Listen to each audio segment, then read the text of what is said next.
আলাইকুম। এই মুহূর্তে আমরা আছি চরপাড়া গ্রামপল্লী সদর ময়মনসিংহে। তো এখন বাজে বেলা 3টা। মাত্র 10 থেকে 15 মিনিটের বৃষ্টিতেই রাস্তার এই নাজেহাল অবস্থা। আপনারা দেখতেই পাচ্ছেন যে গাড়ির চাকা অর্ধেক তলানিতে, প্রায় 1.5 ফুট পানি অলরেডি হয়ে গেছে।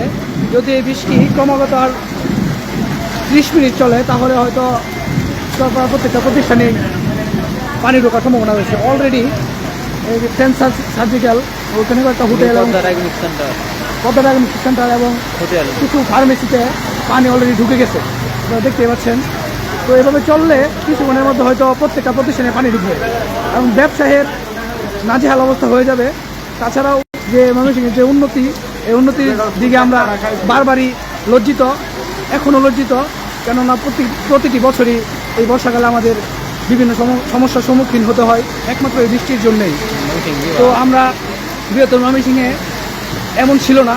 ময়মনসিংহ শহর ছিল সবথেকে উঁচু এবং সমৃদ্ধ শহর, কিন্তু এই শহরটাকে মানে বাজেভাবে ব্যবহার করার কারণে, কিছু ভুল সিদ্ধান্তের কারণে, যেমন আমরা ময়মনসিংহ মহানগরের যারা দায়িত্বপ্রাপ্ত লোক ছিল তাদের কিছু ভুল সিদ্ধান্তের কারণে আজকে আমাদের এই নগরীর এই অবস্থা। তারা যদি সঠিক সিদ্ধান্ত নিত এবং কিছু কিছু বিল্ডিং এবং রাস্তার সংস্কার যদি তারা ঠিকভাবে করতো তাহলে হয়তো রাস্তার এই অবস্থা হতো না, অল্পতে পানি হয়ে যেত না। আমরা বিগত দিনেও দেখেছি, আজ থেকে 10 বছর আগেও রাস্তাতে এমন পানি ছিল না, 5-7 বছর আগে এমন পানি ছিল না, হয়তো রাস্তাতে পানিই হতো না। কিন্তু এখন যে অবস্থা দেখছি, কিছুদিন পর হয়তো আমরা বাড়ি করে থাকতে পারবো না। তো আমাদের এই সমস্যা থেকে মুক্তি কীভাবে পাওয়া যায় সেই জন্য আমরা বিশেষ করে আমরা জেলা প্রশাসন এবং সরকারি কর্মকর্তাদের দাবি জানাচ্ছি যেন এই বিষয়গুলো লক্ষ্য করেন। এবং ময়মনসিংহের প্রায় প্রত্যেকটা নগরীর ভিতরেই এই অবস্থা, আপনি খোঁজ নিয়ে দেখতে পারেন। যেমন বাঁশবাড়ি, 40 বাড়ি, 36 বাড়ি, চরপাড়া, গ্রামপল্লী, পুরোহিতপাড়া, কৃষ্ণপুর, এরকম আবাসন প্রত্যেকটা এলাকাতে এরকম পানির এই সরাসরি অবস্থা। তো অনুরোধ জানাই যেন আমাদের এই ময়মনসিংহ শহরকে আগের পুনরুত্থান আমরা ফিরে পাই। উন্নয়ন চাই, কিন্তু অবনতির সাথে আমরা উন্নয়ন চাই না। আমরা এমন উন্নয়ন চাই যেটা শুধুমাত্র উন্নয়নই থাকবে। এমন উন্নয়ন আমাদের প্রয়োজন নেই যে উন্নয়নের কারণে আমরা ভোগান্তিতে পড়বো। ধন্যবাদ। ঠিক ঠিক ভাই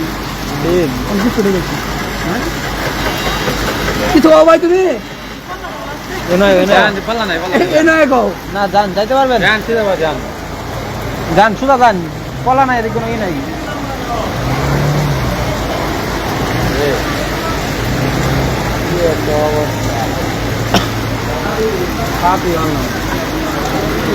আমি ভালো টাইমে আইছি, নাহলে তো আইডিয়া হইতাম না, দেখছি